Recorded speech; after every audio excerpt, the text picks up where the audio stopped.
Baiklah, saya akan coba menjawab, bagaimana selama ini saya mengidentifikasi kasus-kasus yang merupakan dilema etika atau bujuk moral.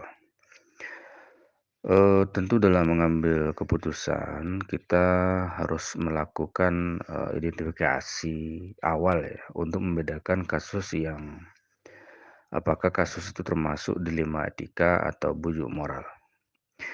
Dilema etika berarti terdapat ya 2 nilai kebajikan yang bertentangan atau disebut, benar dan benar.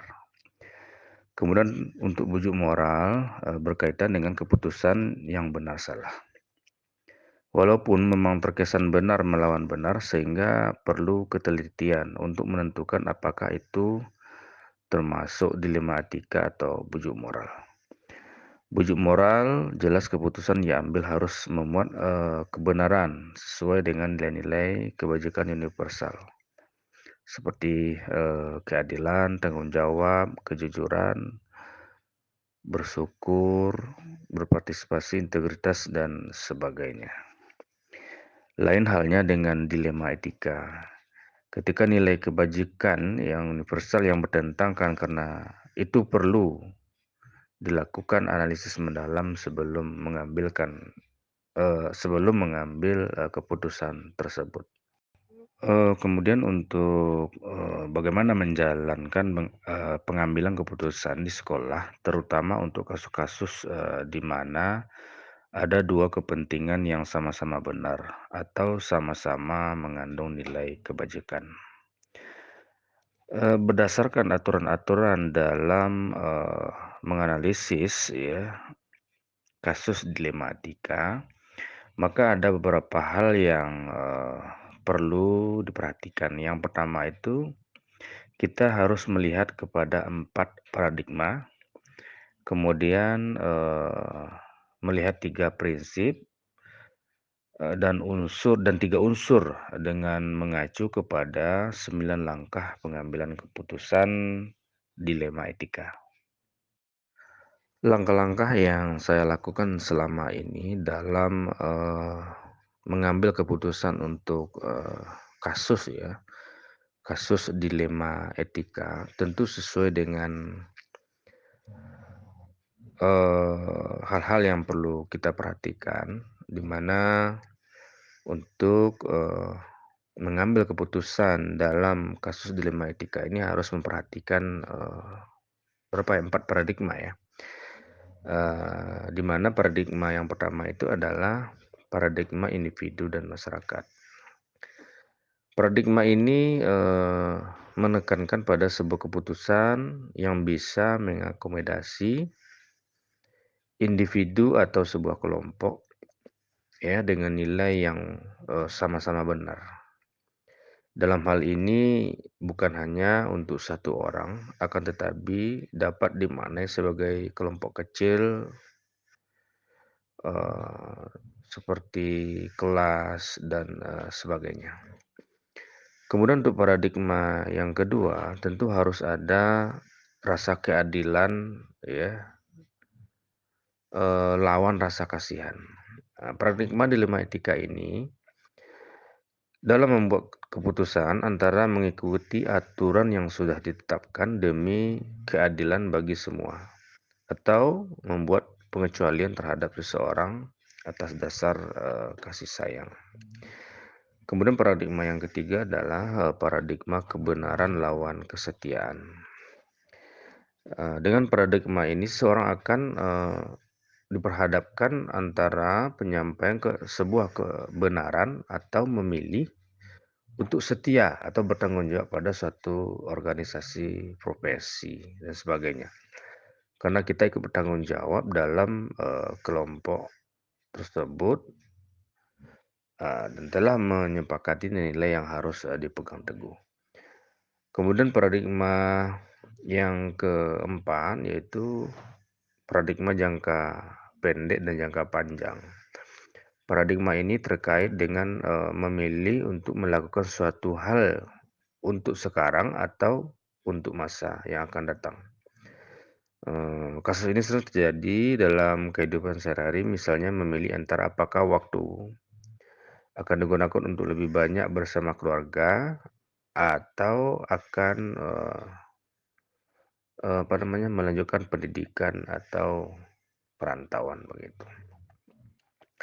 Selain 4 paradigma, ada 3 prinsip yang, dalam pengambilan keputusan yang harus kita perhatikan.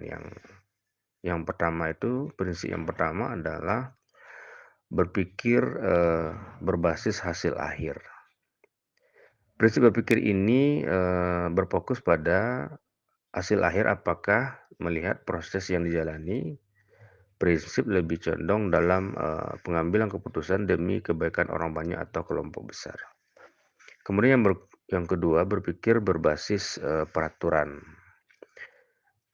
Prinsip ini termasuk agak ketat ya, karena segala keputusan diambil harus, selalu mengacu pada aturan-aturan dan nilai yang telah dibuat dan disepakati.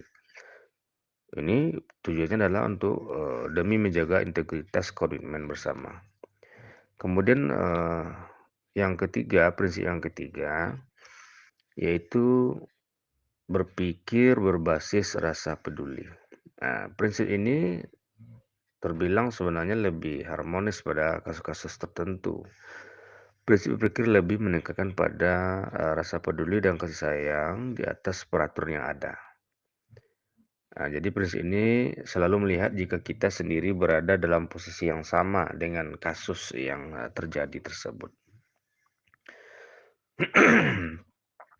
Kemudian, selain 4 paradigma dan 3 prinsip itu, langkah-langkah mengambil keputusan untuk, dilema etika itu, kita juga harus memperhatikan 9 langkah. Yang pertama itu adalah kita harus mengenali dulu nilai-nilai yang saling bertentangan itu yang mana. Kemudian menentukan siapa yang terlibat dalam situasi tersebut. Kemudian mengumpulkan fakta-fakta yang relevan dengan situasi ini. Jadi tentu harus dikumpulkan data dulu ya tentang permasalahan yang timbul. Kemudian diuji apakah itu ada benar dan salahnya. Kemudian pengujian paradigma benar lawan benar, melakukan prinsip resolusi, kemudian ada investigasi opsi trilema, kemudian membuat keputusan, kemudian yang kesembilan lihat lagi keputusan dan direfleksikan. Itu langkah-langkahnya. Hal efektif dalam pengambilan keputusan pada kasus-kasus dilema etika ini adalah dalam pengambilan keputusan dilema etika tersebut bisa kita anggap efektif jika telah mempertimbangkan berbagai faktor dan fakta yang ada dan tidak merugikan ya salah satu pihak atau tidak menguntungkan juga kepada salah satu pihak. Karena kita harus sudah memikirkan opsi trilema yang mungkin dianggap sebagai jalan tengah dalam mengambil keputusan tersebut. Tantangan saya selama ini dalam mengambil keputusan kasus-kasus dilema etika adalah tentu kita karena dari kasus-kasus ini sama-sama benar, maka kita harus mengambil keputusan di mana kita harus berdiri di tengah-tengah ya. Dalam hal ini kita tidak boleh berpihak kepada salah satu ya dari pihak-pihak yang bermasalah tadi. Kemudian untuk pertanyaan keenam, apakah saya memiliki sebuah tata cara atau jadwal tertentu dalam sebuah penyelesaian kasus dilematika? Atau apakah langsung menyelesaikan di tempat atau memiliki sebuah jadwal untuk menyelesaikannya? Bentuk atau prosedur seperti apa yang Bapak jalankan? Tentu dalam penyelesaian kasus ya dilema etika, di mana di sekolah ini kan kita memiliki struktur ya organisasi, di mana hal-hal atau permasalahan-permasalahan yang timbul di sekolah itu sebenarnya tidak harus langsung diselesaikan oleh kepala sekolah. Kepala sekolah memiliki tim, kalau di kepala sekolah itu memiliki ada wakil ya, ada wakil-wakil kepala sekolah, ada ketua jurusan, ada wali kelas. Faktor-faktor yang selama ini memudahkan atau membantu dalam pengambilan keputusan dalam kasus-kasus dilematika ini adalah, seperti yang saya sampaikan tadi bahwa di sekolah ini atau di sebuah sekolah kita memiliki struktur ya, ada wakil, ada KPK, wali kelas dan sebagainya.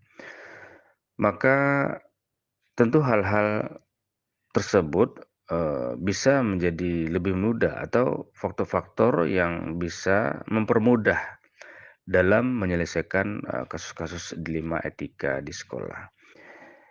Dengan adanya struktur tadi, maka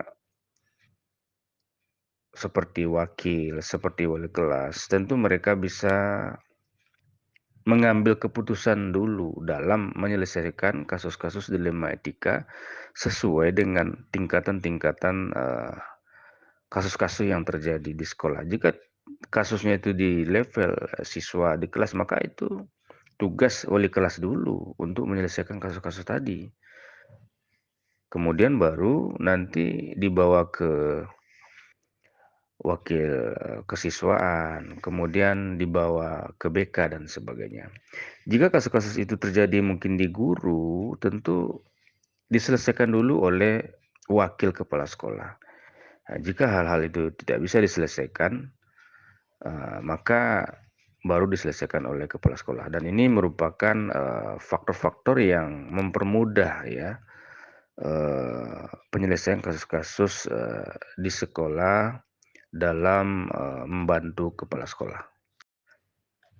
Pelajaran yang dapat kita petik dalam, pengalaman ya saya mengambil keputusan di dilema etika ini adalah di mana dalam pengambilan keputusan seperti yang saya sampaikan tadi, kita harus berada di tengah ya, tidak boleh berpihak kepada salah satu sisi, kita harus tetap di tengah. Karena kita tidak boleh memiliki, kepentingan dari permasalahan-permasalahan dilematika yang timbul di lingkungan sekolah. Jadi pada intinya kita harus,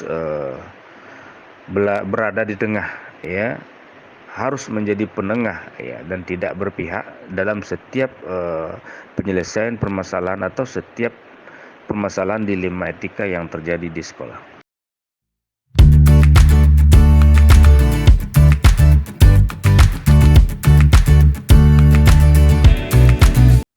Oke, Assalamualaikum warahmatullahi wabarakatuh, Pak Zulkifli. Warahmatullahi wabarakatuh. Selamat Bagaimana malam, Pak. kabarnya? Iya, bagaimana kabarnya, Pak? Alhamdulillah sehat. Pak Aris gimana? Alhamdulillah sehat. Eh, Alhamdulillah. Pertama, saya ucapkan terima kasih dulu nih Pak sudah meluangkan waktu berbicara meskipun lewat virtual seperti ini. Ini juga Ya, terkait dengan proses belajar saya sebagai calon guru penggerak. Kebetulan materinya sekarang tentang dilema etika. Bagaimana kita mengambil sebuah keputusan ketika berhadapan dengan kasus-kasus dilema etika. Oke, Pak Zul sebagai seorang pimpinan menemui kasus-kasus seperti ini. Jadi saya pada kesempatan ini ingin menggali, belajar pengalaman dari Pak Zul, sehingga ke depannya ketika saya berhadapan dengan masalah-masalah seperti ini, saya bisa mengambil keputusan terbaik. baik. Jadi saya izin rekor ya Pak Zul ya, karena kita tidak bisa Silakan Pak Aris, bertemu, silahkan. Iya, tidak bertemu secara luring ya. iya, Nanti saya ingin mengajukan beberapa pertanyaan, jadi saya berharap kita bisa pembicaraan ini ada hasil atau ada nilai yang bisa kita ambil sebagai pembelajaran terutama bagi saya. baik. Seperti yang saya sampaikan tadi Pak Zul, materinya tentang dilema etika ya. Mungkin dilema etika secara umum bisa kita definisikan sebagai sebuah keadaan atau sebuah kondisi di mana kita berhadapan dengan dua pilihan yang sama-sama benar. Nah, mungkin seperti itu yang sepanjang saya ketahui. Nah, mungkin Iya, pertama yang ingin saya tanyakan itu adalah bagaimana Pak Zul sebagai seorang pimpinan instansi atau pimpinan sebuah sistem mengidentifikasi kasus-kasus yang tergolong mungkin dilema etika atau mungkin yang bukan. Yang bukan ini mungkin sering diistilahkan dengan bujukan moral. Mungkin seperti itu pertanyaan pertama, Pak Zul. Baik, saya coba jawab ya Pak Aris ya. Silakan. Eh, Silakan nanti Pak Aris untuk mengambil kesimpulan sendiri dari jawaban saya. Ya, betul sekali bahwa di satuan pendidikan, apalagi di SMK ya Pak Aris ya, itu banyak sekali permasalahan yang terjadi, di mana permasalahan ini ternyata itu sebuah dilema etika, di mana kita eh, menghadapi permasalahan yang ternyata sama-sama benar, sehingga kita agak sedikit sulit untuk mengambil sebuah keputusan dari dua permasalahan tersebut. Nah, untuk mengidentifikasinya, maka biasanya saya tidak sendiri, ya saya bersama dengan tim manajemen di sekolah itu biasanya kami menggali dari dua permasalahan tersebut. eh, ini gejala awalnya apa, kemudian akar permasalahannya apa. Nah, kemudian nanti pada saat mengambil sebuah keputusan tersebut, kami berembuk bersama dengan tim manajemen untuk memutuskan bahwa ternyata ini merupakan sebuah dilema etika, di mana kedua permasalahan tersebut itu ternyata benar lawan benar. Jadi dalam hal ini saya tidak sendiri Pak Aris, tetapi dengan tim manajemen saya. Karena walau bagaimanapun saya perlu untuk membawa tim saya untuk identifikasi dan juga nanti pada saat penyelesaian masalah. Begitu Pak Aris. Baik, terima kasih Pak Zul. Berarti dalam mengidentifikasi mungkin Pak Zul mengambil strategi, berkolaborasi mungkin Pak Zul ya dengan tim, Betul. sehingga nanti hasil identifikasinya betul-betul bisa eee, dideteksi apakah ini dilema etika atau bujukan moral. Terima kasih Pak Zul. Betul. Mungkin yang kedua, bagaimana Pak Zul menjalankan keputusan di sekolah, terutama untuk kasus dilema etika, ketika ada dua kepentingan yang sama-sama memiliki nilai kebajikan. Baik, biasanya tadi sudah saya singgung sedikit bahwa saya perlu tim manajemen, tetapi lebih daripada itu, biasanya saya lebih kepada jika itu merupakan dilema etika, maka saya lebih kepada prioritas. Nah, jadi eh, eh, prioritas yang mana yang lebih didulukan untuk diselesaikan ataupun dipilih. Nah, dengan begitu maka kasus-kasus yang lain itu akan diselesaikan secara bertahap. Jadi tidak sekaligus, tapi prioritas dulu nih. Mana nih yang perlu diselesaikan yang mungkin lebih urgent untuk diselesaikan secara cepat. Begitu Pak Aris. Baik, berarti ada skala prioritas ya Pak Zul ya, dalam menyelesaikan Betul. sebuah permasalahan. Sehingga nanti diputuskan mana yang dahulu lebih penting atau mana yang lebih urgent ya Pak Zul ya. Ya betul.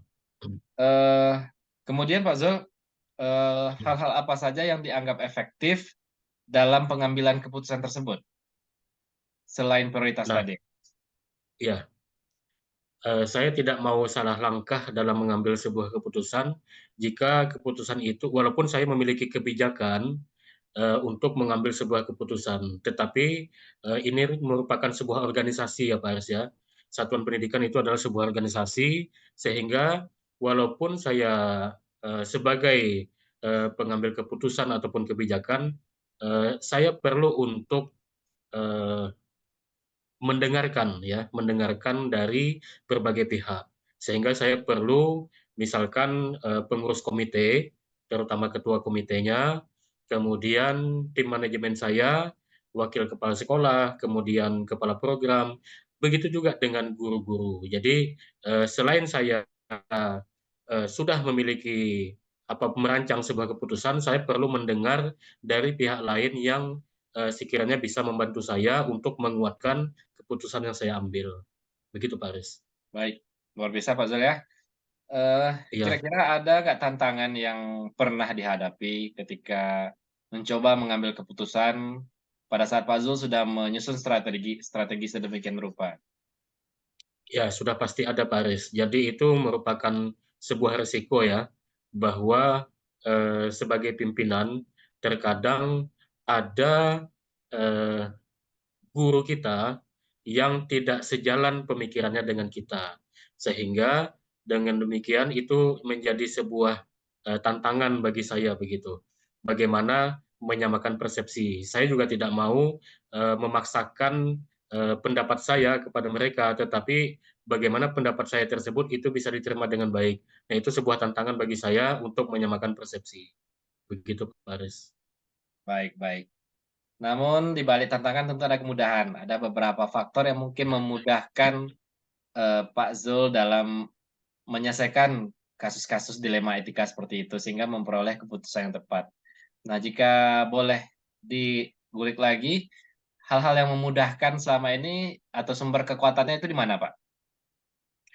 Ya, sumber kekuatan itu dalam organisasi itu sendiri, ya.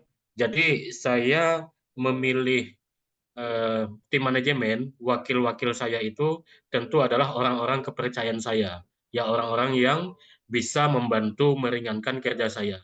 Sehingga mereka yang saya pilih tersebut itu biasanya itu satu pemikiran, satu persepsi, dan mau untuk membantu kepala sekolah untuk menyelesaikan masalah di satuan pendidikan. Itu kemudahannya. Baik, berarti, intinya ada komunikasi juga mungkin Pak Zul ya, ketika sudah Betul, ditunjuk orang yang tepat ya. harus apa namanya, harus bagaimana kita berkomunikasi secara efektif dengan tim manajemen kita yang ada di sekolah. Baik.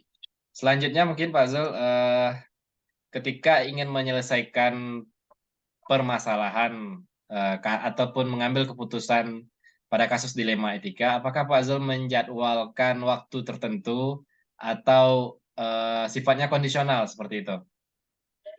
Selama ini biasanya sifatnya kondisional, Pak Aris, karena kadang-kadang kita tidak tahu kapan terjadi ataupun datangnya sebuah permasalahan. Hanya saja untuk mencegahnya biasanya kita itu terjadwal. Salah satu contohnya adalah dengan rapat rutin, rapat bulanan ataupun rapat dinas kalau di sekolah. Nah, di situ kita bisa untuk menggali nih dari biasanya setiap bulan, 1 bulan sekali itu ada rapat dinas. Nah, kemudian dari rapat dinas itu kita mencari, bukan mencari, tapi mendengarkan apa yang terjadi di satuan pendidikan kita. Nah, itu untuk pencegahan. Tetapi jika terjadi permasalahan yang tidak kita tahu kapan, maka penyelesaiannya kondisional. Begitu, Pak Aris. Baik, ini luar biasa ya, ada tindakan preventif dan ada Ya, yang memang harus diselesaikan tepat pada waktunya. Karena memang ada betul. permasalahan itu tidak bisa menunggu mungkin Pak Zul ya, jadi harus Betul, diselesaikan. betul, Pak Aris. Iya. Baik, luar biasa Pak Zul, mungkin terakhir ini kira-kira, dari apa yang disampaikan tadi, mungkin Pak Zul ingin menyampaikan sesuatu atau menyimpulkan, pembelajaran apa sih yang dapat diambil selama ini ketika berhadapan dengan kasus-kasus yang berhubungan dengan dilema etika? Ya, jadi saya rasa satu kata yang perlu untuk digarisbawahi sebagai pimpinan yaitu bijak ya atau kebijakan. Jadi sebagai pimpinan maka kita harus bersikap bijak terhadap setiap permasalahan yang ada. Jadi artinya bahwa kita tidak bisa untuk mengambil keputusan secara emosional, mengambil keputusan secara cepat, tetapi keputusan tersebut betul-betul harus diambil berdasarkan musyawarah bersama tim manajemen, kemudian keputusan tersebut itu benar-benar harus rasional, harus logika, dan tidak merugikan semua pihak. Begitu, Pak Aris. Baik, saya rasa tepat sekali Pak Zul ya. Kebijakan itu terlihat dari apa yang Pak Zul sampaikan tadi, dari pengalaman-pengalaman Pak Zul sendiri, bahwa memang kebijakan yang tepat itu adalah sesuatu yang diperoleh dengan cara bijak, atau Betul, kesepakatan itu adalah sesuatu yang sudah disepakati, mungkin seperti itu ya Pak Zul ya. betul Eee, sekali, Pak Aris. Luar biasa Pak Zul, saya terima kasih sekali terhadap, Pak Zul yang sudah meluangkan waktunya, banyak hal yang saya peroleh pada kesempatan ini, terutama, pada proses pembelajaran saya pada materi modul 3.1 tentang dilema etika. Sekali lagi jangan Ya, bosan-bosan Pak Azul, mungkin lain waktu saya minta juga diskusi-diskusi lebih lanjut, mungkin terlepas dari semoga jawaban saya bisa CGP. membantu Anda tetap semangat untuk menyelesaikan pendidikan guru penggeraknya. Baik, terima kasih Pak Zul, sampai jumpa, sehat selalu, Sama-sama, assalamualaikum Faris. warahmatullahi wabarakatuh. Waalaikumsalam warahmatullahi wabarakatuh.